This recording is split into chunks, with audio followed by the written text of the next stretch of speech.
লকডাউনে লকার ভেঙে পেলাম এই বইটি তাঁরই লেখা। এই সংস্থারই কর্ণধার অধ্যাপক তাপস কুমার পাল।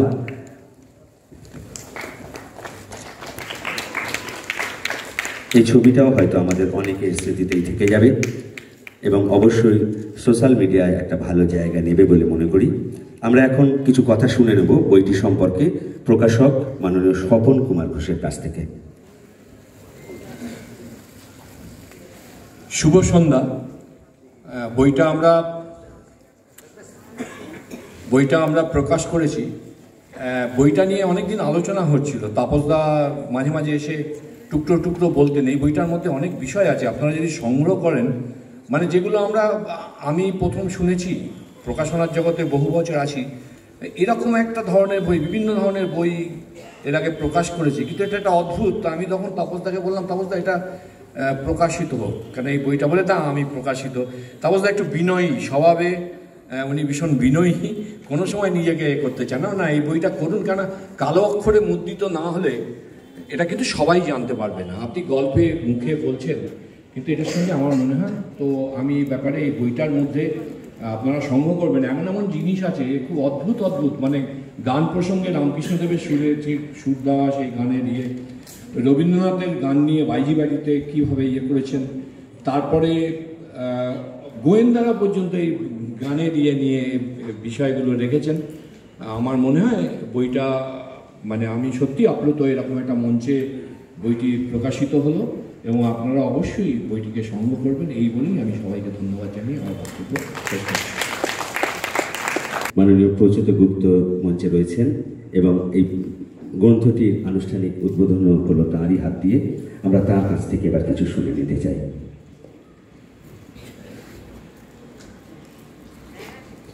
নমস্কার, শুভ সন্ধ্যা।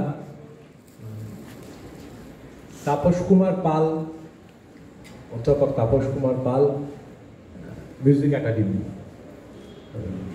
সেই অনুষ্ঠানে আমি এসেছি। আমি আসার পর আমি দেখছি যে পরিমাণ, মানে সুরের বিশিষ্ট জনেরা, সুরের গুণীজনেরা চারপাশে আমার রয়েছেন, আমি তো বেশ একটুখানি মানে ঘাবড়েই গেলাম যে এত সুরের মধ্যে, এত সুরের পণ্ডিতদের মধ্যে, এত সুরের অধ্যাপকদের মধ্যে, শিক্ষকদের মধ্যে, শিক্ষার্থীদের মধ্যে আমি একটি অসুর কি করবো হাজির হব।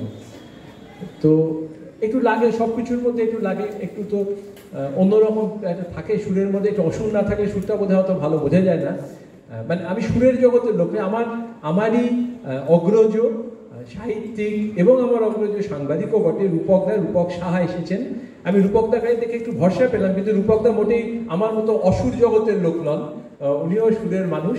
আর তো সবাই আছেন, তাদের আমি আলাদা করে আমি সবাইকে আমার প্রণাম জানাচ্ছি।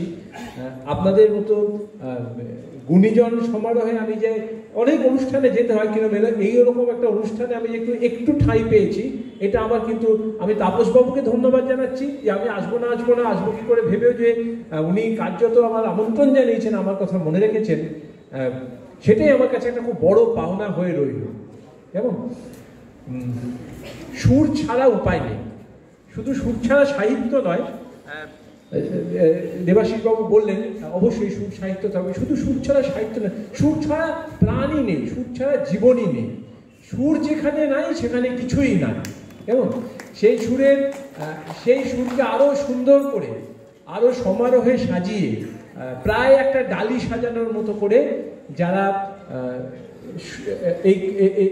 এই প্রতিভা পেয়েছেন সুরকে সুন্দর করার মধ্যে, যাদের মধ্যে এখানে অনেকে তো আছেন, সকলেই আপনাদের মধ্যেও আমি জানি বহু মানুষ আছেন, তারা একটা আমাদের সকলের কাছে মনে হয় এটাই হচ্ছে সব থেকে বড় দান। আমি তো বলি কবি আর গায়ক, এটা সবাই বলে, দেখবেন যে এদের মতো প্রাপ্তি, যদি প্রাপ্তি ওপর থেকে কিছু এসে থাকে, কেউ যদি আশীর্বাদ করে থাকে, তাহলে এদের বোধহয় সব আশীর্বাদ ঢেলে দেওয়া হয়।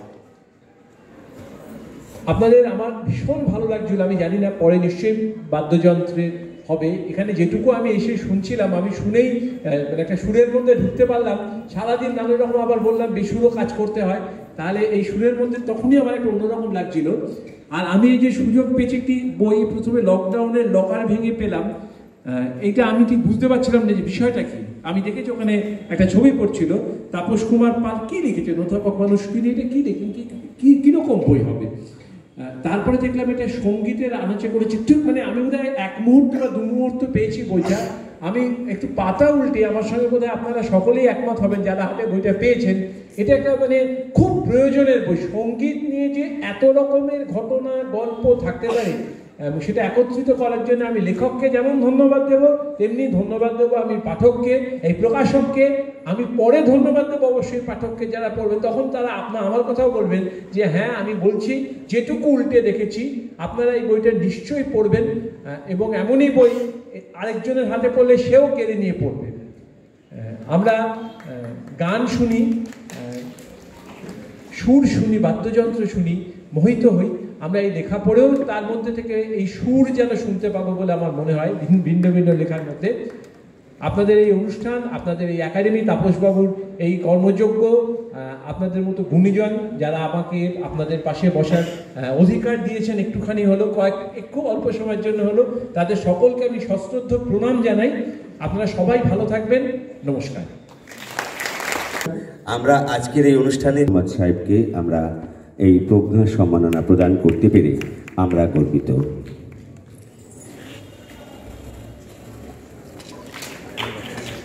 করতালি আরেকটু হোক। কলকাতা শহরের বুকে তিনি এমন একটি অনুষ্ঠান রয়েছেন,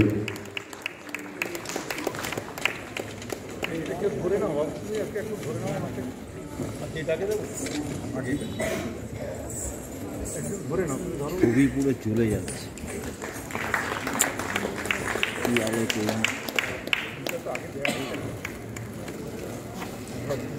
আমরা আজকের এই মঞ্চে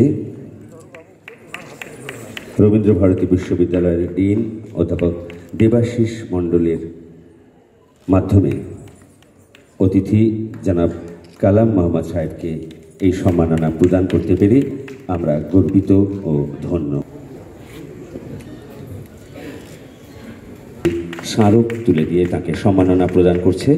তাকে এই প্রজ্ঞা সম্মাননা প্রদান করতে পেরে আমরা গর্বিত, আনন্দিত এবং অবশ্যই ধন্য হলাম।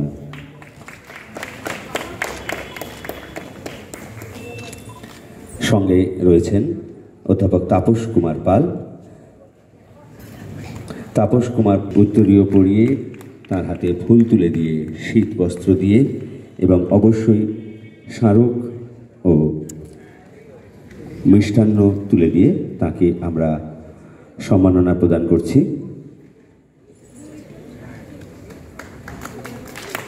অধ্যাপক অমিতাভ মুখোপাধ্যায়কে আমরা এই সম্মাননা প্রদান করতে পেরে আমরা অবশ্যই আনন্দিত, গর্বিত এবং ধন্য হলাম।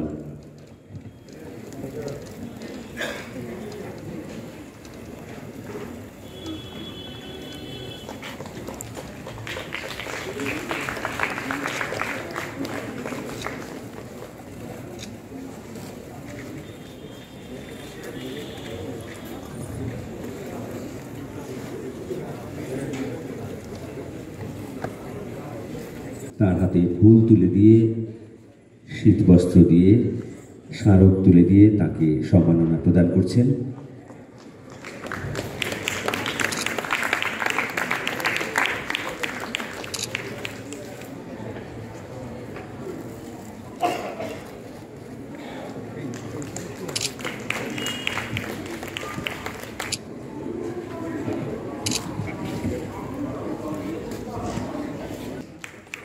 ফুল তুলে দিয়ে এবং অবশ্যই স্মারক ও শীতবস্ত্র তাকে প্রদান করে আমরা প্রজ্ঞা সম্মানে সম্মানিত করতে পেরে গর্বিত এবং ধন্য হলাম।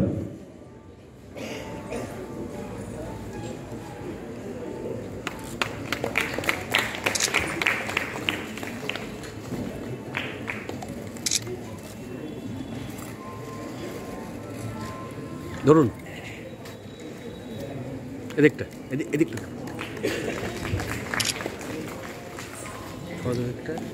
প্রজ্ঞা সম্মানে সম্মানিত করলাম আমরা 5 জন। করতালি দিয়ে অভিনন্দন জানাবেন।